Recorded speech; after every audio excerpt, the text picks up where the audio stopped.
"Doctor, please save my husband," the young woman begs, clutching my arm. I look down at my patient, the same man who, in my past life, told me women belong in the kitchen, not in hospitals. Now he's having a heart attack and I'm the only cardiac surgeon available. Karma really is a beautiful thing. I had everything planned out at 18. Top grades, medical school acceptance, and dreams of becoming a doctor. My parents couldn't afford the tuition, but I had won a scholarship. Nothing could stop me, or so I thought. Then I met Ryan at my friend's birthday party. He was 25, already successful, and the most handsome man I'd ever seen. When he smiled at me, my heart stopped. He asked for my number and I gave it without hesitation. That was my first mistake. The first few months were like a fairy tale. Ryan took me to fancy restaurants, bought me expensive gifts, and treated me like a princess. He listened to my dreams of becoming a doctor with a gentle smile. But slowly things began to change. "Why would you want to work such long hours?" he would ask. "Wouldn't you rather have a comfortable life? I can give you everything you need." His mother was worse. Mrs. Chin came from old money and had very clear ideas about what made a suitable wife for her son. When Ryan brought me to their mansion for dinner, she looked me up and down like she was inspecting goods at a market.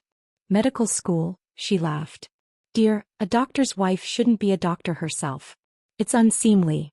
Besides, who would take care of the children?" I should have stood up for myself, but I was young and in love. Ryan's attention made me feel special. When he proposed after 6 months of dating, I said yes without thinking. The engagement ring was huge and all my friends were jealous. They said I was lucky to find such a successful man. Nobody asked about my dreams anymore. The morning my medical school acceptance letter arrived, Ryan held me while I cried. "Think about our future," he said softly. "We're getting married in 3 months. Medical school takes years. Don't you want us to start our life together?" He was so gentle, so reasonable. I burned the acceptance letter that night, telling myself love was more important than career. Our wedding was like something from a magazine. 300 guests, a designer dress, and a honeymoon in Paris. I told myself I had made the right choice. This was what happiness looked like, wasn't it? For 10 years I played the perfect wife. I organized charity events, hosted dinner parties, and smiled at Ryan's work functions. His career soared while I stayed home, planning menus and decorating our house. We had no children, not for lack of trying, but Ryan said it was fine. We were happy enough without them. The first time I found a strange earring in his car, I pretended not to see it. When he started coming home late, I believed his excuses about work. Even when I smelled unfamiliar perfume on his shirts, I kept quiet. A good wife doesn't make scenes, Mrs. Chin had taught me. But I couldn't ignore the photos. His secretary sent them to me herself, pictures of them together, messages they had exchanged, proof of their 2-year affair. When I confronted Ryan, he didn't even deny it. "What did you expect?" he said coldly. "You've let yourself go. All you do is stay at home. Sarah is young, ambitious. She challenges me." The divorce was quick and brutal. Ryan's lawyers were the best money could buy. I got a small settlement, but nothing else. No house, no car, no future. I was 45 with no job experience and a degree in being someone's wife. I watched from a distance as Ryan married Sarah 3 months later. She was 26, beautiful, and everything I wasn't. They looked perfect together in their wedding photos. That night I felt a sharp pain in my chest. The doctors later said it was stress-induced heart failure. As I lay in the hospital bed, alone, I thought about my burned medical school acceptance letter. About all the dreams I had given up for a man who threw me away like I was nothing. My last thought before everything went dark was simple. I wish I could do it all over again. I wish I had chosen differently. Then I opened my eyes. I was in my old bedroom, surrounded by my high school graduation gifts.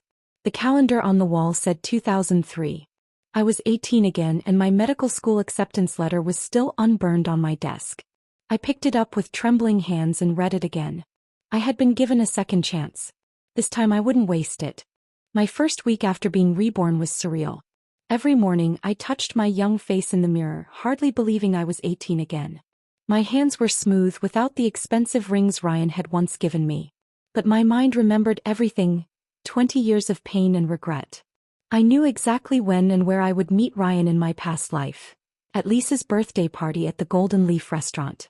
This time when Lisa invited me, I said I had to study. No party meant no meeting Ryan. No meeting Ryan meant my future was my own again. "Are you sure?" Lisa asked, disappointed. I heard some really hot rich guys are coming. One of them owns his own company. I just smiled. My medical school interviews are coming up. That's more important. My parents were surprised by my sudden focus. In my past life, I had been more interested in parties and dating. Now I spent every free moment studying or volunteering at the local hospital. We're worried you're working too hard, Mom said one evening. I want to be a doctor more than anything, I told her. This time I meant it. When my first medical school interview came, I walked in confident and prepared. The dean asked why I wanted to be a doctor. In my past life, I had given weak answers about helping people. This time I spoke from experience. I've seen how illness can destroy families, I said. I want to be the person who prevents that destruction. Who saves lives and gives people second chances. The dean nodded, impressed. News of my acceptance spread quickly through our small town. Suddenly, parents were telling their daughters to be more like me. The same people who had once praised me for catching a rich husband now congratulated me on my brains. My old friends drifted away, replaced by new ones who shared my dreams. Sarah, a fellow pre-med student, became my study partner. Yes, the same Sarah who would have become Ryan's second wife in my past life. Life really does have a sense of humor. I can't believe how clear everything is when you explain it, Sarah said during one of our study sessions. She had no idea that in another life she would have worn my wedding ring. In this life she was just my friend working toward her own dreams. The first year of medical school was brutal, exactly as I'd expected. While other students struggled to adjust, I thrived. 20 years of organizing charity events had taught me how to manage time and handle pressure. My old mind remembered things quickly, making studying easier. Some of my classmates dated, but I stayed focused. When a handsome senior medical student asked me out, I politely declined. I'm married to medicine, I joked. In reality, I was married to my dream of never being powerless again. My professors noticed my dedication. Dr. Thompson, the cardiac surgery department head, became my mentor. There's something different about you, she said. Most students your age are still finding themselves. But you know exactly what you want. She only knew how true that was. One day while getting coffee near the hospital, I saw a familiar face, Ryan. He was with his business partners, just as successful and handsome as I remembered. Our eyes met briefly. In my past life, this was the moment he fell in love with me. This time I turned away first. He was just another face in the crowd, and I had surgery techniques to study. That night, I dreamed of my past life, of fancy parties and empty conversations, of Ryan's cruel words during our divorce. I woke up sweating but smiling. Because now my hands could save lives instead of just pouring tea at his business dinners. My first year ended with perfect grades. While my classmates celebrated at bars, I celebrated by applying for a summer research position in cardiology. Dr. Thompson helped me get it. You know, she said, I've never seen a first-year student so interested in cardiac surgery. Most think it's too difficult. I thought about my death from heart failure in my past life. Nothing worth doing is easy, I replied. Sometimes I wondered what my past life's mother-in-law would think if she could see me now. The girl she thought only fit for hosting dinner parties was now dissecting hearts and learning to save lives. The thought made me smile. By the end of summer, I had published my first research paper. My name in that medical journal meant more to me than the diamond rings and designer clothes from my past life ever had. I was building something that no one could take away from me. Not a man, not his family, not even time itself. This was my second chance, and I was making every moment count. 8 years passed quickly. Medical school, residency, and finally my specialization in cardiac surgery. I worked through it all with single-minded focus. Now, at 30, I was exactly where I wanted to be. Dr. Lin, you're needed in operating room 3, a nurse called out. Another emergency surgery. I smiled, remembering how Mrs. Chen once said women couldn't handle pressure. If she could see me now, holding lives in my hands every day. My reputation had grown quickly.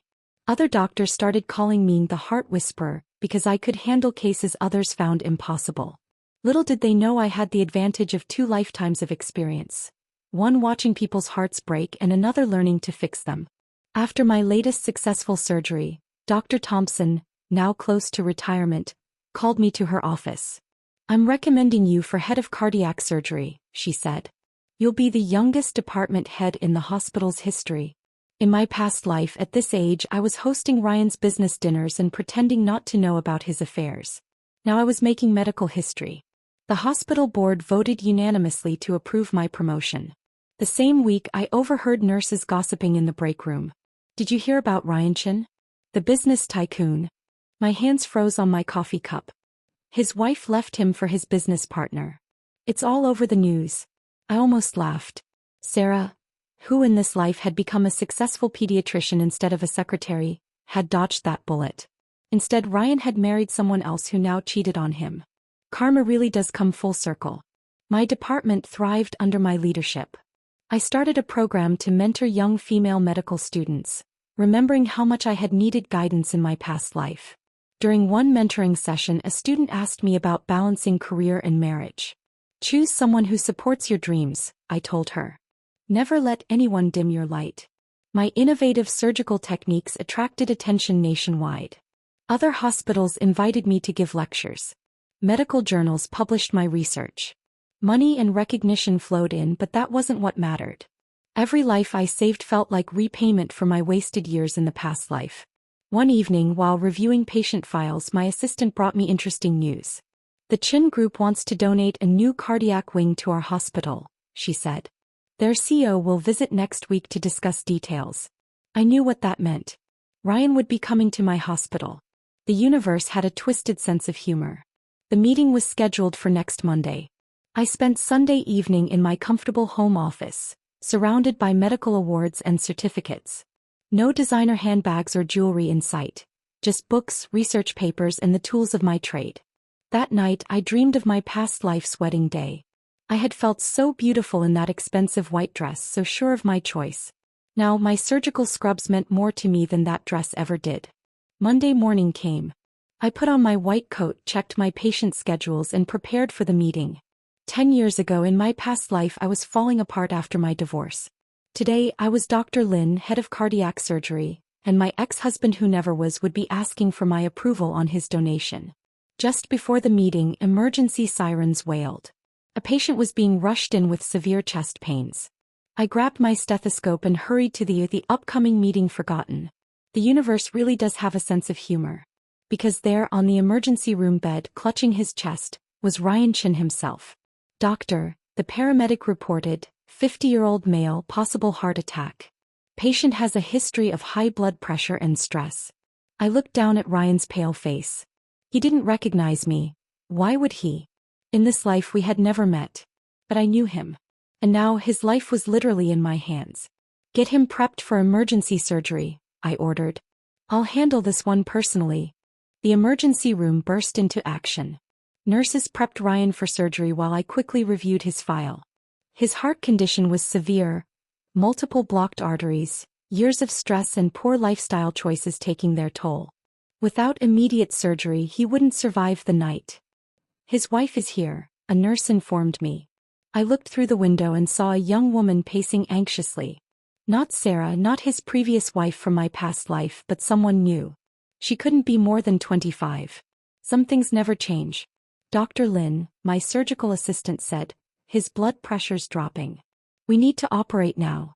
I took a deep breath and entered the operating room. The familiar smell of antiseptic filled my nose as I scrubbed in. How strange life is, I thought. In my past life, this man had held my heart in his hands and crushed it. Now I would hold his heart in mine and save it. Scalpel, I said calmly. The metal felt cool in my hand. As I made the first incision, memories flooded back. Ryan telling me medical school wasn't suitable for a wife. His mother saying women belonged at home. The day I burned my acceptance letter. The night I found out about his affair. The moment I died, alone and filled with regret. Blood pressure dropping further, a nurse called out. I pushed the memories aside. Whatever had happened in another life, right now I was a doctor first. My personal feelings had no place in this operating room. The surgery was complex. 3 blocked arteries needed bypass grafts. Every movement had to be perfect. One small mistake could end his life. Part of me wondered if my past life's pain would make my hands shake, but they remained steady. Years of training had made these movements second nature. Doctor, we're losing him. The heart monitor's beeping became erratic. In that critical moment, I saw 2 paths before me. I could step back, let someone else take over, possibly let him die. Or I could be the doctor I had fought so hard to become. Increasing blood flow to the bypass, I said firmly. Get me the internal defibrillator. For 6 hours I fought to save the life of the man who had once destroyed mine. When his heart finally stabilized, the entire operating room breathed a collective sigh of relief. Beautiful work, Dr. Lin, my assistant said as we closed him up. One of your best surgeries yet. As I walked out of the operating room, Ryan's young wife rushed up to me. Is he going to be okay? Her mascara was smeared from crying. She looked about the same age I had been when I first met Ryan. The surgery was successful, I said gently. He'll need time to recover, but he should make a full recovery if he takes care of himself. She hugged me, crying with relief. Thank you, doctor. Thank you so much. I don't know what I'd do without him. I patted her back awkwardly, remembering how I had once felt the same way. If only I could tell her what I knew.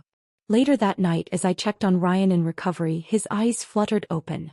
He looked at me, confused at first, then with growing recognition. I know you, he said weakly. From the coffee shop. Years ago. I wanted to ask you out, but you left before I could. I checked his vitals professionally. That was a long time ago, Mr. Chin. You need to rest now. I should have followed you that day, he mumbled, still groggy from anesthesia. You looked so different from other girls. Special. I adjusted his foredrip. What's special is that you're alive, Mr. Chin. Focus on your recovery. Your wife is worried about you. His face fell at the mention of his wife. Even now he couldn't hide his guilt. Some patterns never change.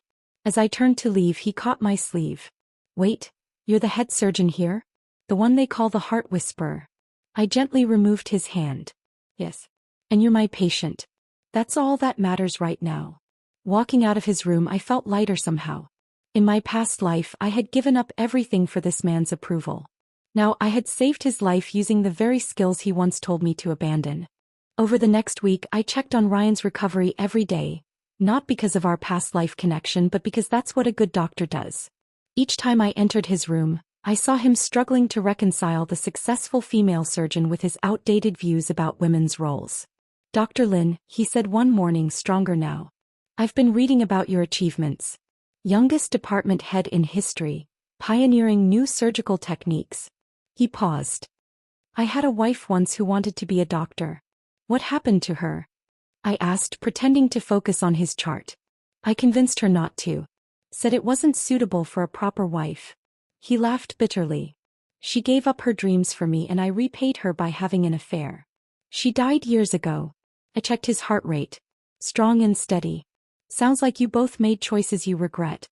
His young wife visited daily, bringing expensive health foods and hovering anxiously.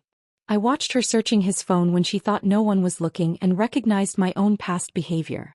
Some lessons people have to learn for themselves. On the day of Ryan's discharge, he asked to speak with me privately. His wife waited outside, clutching his designer briefcase like a shield. Dr. Lin, before I leave, I need to say something. He looked older, more vulnerable without his business suit.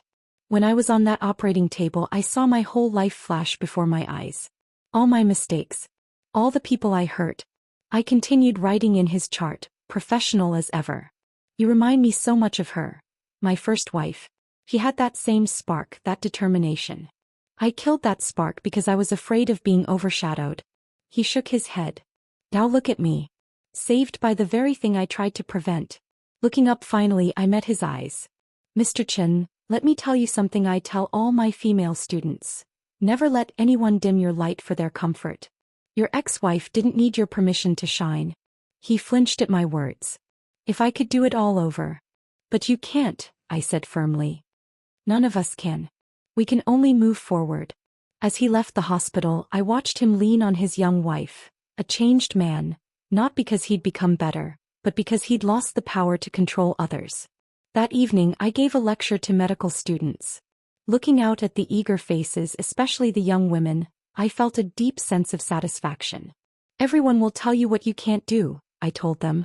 They'll say you're too young, too female, too different. But remember this. Your dreams belong to you. Don't let anyone take them away. A young student raised her hand. Dr. Lin, how do you handle it when someone you love doesn't support your goals? I thought about the acceptance letter I burned in another life, and the successful career I built in this one. Love shouldn't require the sacrifice of your dreams, I said.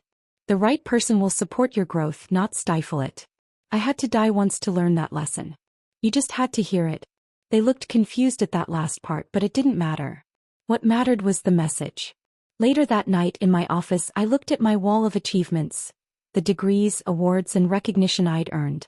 But my greatest trophy wasn't hanging there. It was the lives I'd saved, including the life of the man who once destroyed mine. My phone buzzed with a message. Another emergency surgery was coming in. I grabbed my coat, ready to save another life. In my past life, I had been Ryan Chen's trophy wife. In this life, I was simply myself, Dr. Lin, the heart surgeon who refused to give up her dreams. As I walked to the operating room, I smiled. Sometimes the best revenge isn't making others suffer, but becoming everything they said you couldn't be. And sometimes, just sometimes, you get a second chance to prove them wrong.